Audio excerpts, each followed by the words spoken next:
বিয়ে শুধু দুটি মানুষের বন্ধন নয়, ইসলামের দৃষ্টিতে এটি একটি পবিত্র চুক্তি।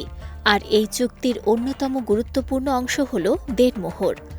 অনেক সময় এটিকে কেবল কাবিননামার একটি আনুষ্ঠানিক বিষয় মনে করা হলেও ইসলামী শরীয়তে এটি স্ত্রীর স্বীকৃত ও অপরিহার্য অধিকার। পবিত্র কোরআনে আল্লাহ তাআলা নির্দেশ দিয়েছেন, তোমরা তোমাদের স্ত্রীদের থেকে যে সাদ গ্রহণ করো তার বিনিময়ে অপরিহার্য ফরজ হিসেবে তাদের মোহর পরিশোধ করো। অতএব স্ত্রীদের মোহর তাদের প্রাপ্য অধিকার হিসেবে পরিশোধ করা আল্লাহর নির্দেশ। ইসলামী বিধান অনুযায়ী দেনমোহর কোনো দান বা উপহার নয়, বরং এটি স্বামীর উপর ফরজ দায়িত্ব। তাই বিয়ে সম্পন্ন হওয়ার পর যথাসময়ে দেনমোহর পরিশোধ করা একজন মুসলিম স্বামীর কর্তব্য। দেনমোহরের পরিমাণ নির্ধারণে ইসলাম কোনো সর্বোচ্চ সীমা বেঁধে দেয়নি। স্বামীর আর্থিক সামর্থ্য, স্ত্রীর সামাজিক অবস্থান এবং উভয় পক্ষের সম্মতির ভিত্তিতে এটি নির্ধারণ করা যায়। তবে হানাফি মাযহাব অনুযায়ী দেনমোহরের একটি সর্বনিম্ন পরিমাণ রয়েছে, যা 10 দিরহাম বা প্রায় 30.618 গ্রাম রূপার সমমূল্যের সমপরিমাণ।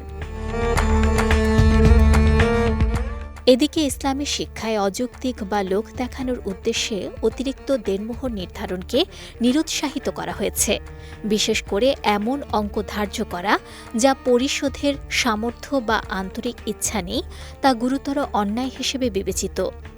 রাসূলুল্লাহ সাল্লাল্লাহু আলাইহি ওয়াসাল্লাম সতর্ক করে বলেছেন, যে ব্যক্তি কোনো পরিমাণ মোহরানা ধার্য করে কোনো নারীকে বিয়ে করল অথচ আল্লাহ জানেন যে তা পরিশোধ করার ইচ্ছে তার নেই, এ ব্যক্তি আল্লাহর নামে তার স্ত্রীকে প্রতারিত করল এবং অন্যায়ভাবে তার সতীত্ব নিজের জন্য হালাল মনে করে ভোগ করল। এমন ব্যক্তি কিয়ামতের দিন জিনাকারী বা ব্যভিচারী হিসেবে আল্লাহর দরবারে উপস্থিত হবে। অর্থাৎ মোহর পরিশোধের নিয়ত ছাড়া বিয়ে করলে কিয়ামতের দিন কঠিন জবাবদিহিতার মুখোমুখি হতে হবে। বিশেষজ্ঞ আলেমরা বলেন, দেনমোহর এমন হওয়া উচিত যা বাস্তবসম্মত এবং সহজে পরিশোধযোগ্য, কারণ ইসলাম বিয়েকে সহজ করতে উৎসাহিত করে, জটিল করতে নয়। রাসূলুল্লাহ সাল্লাল্লাহু আলাইহি ওয়াসাল্লামও এমন বিয়েকেই অধিক বরকতময় বলেছেন, যা স্বল্প ব্যয়ে এবং সহজ শর্তে সম্পূর্ণ হয়।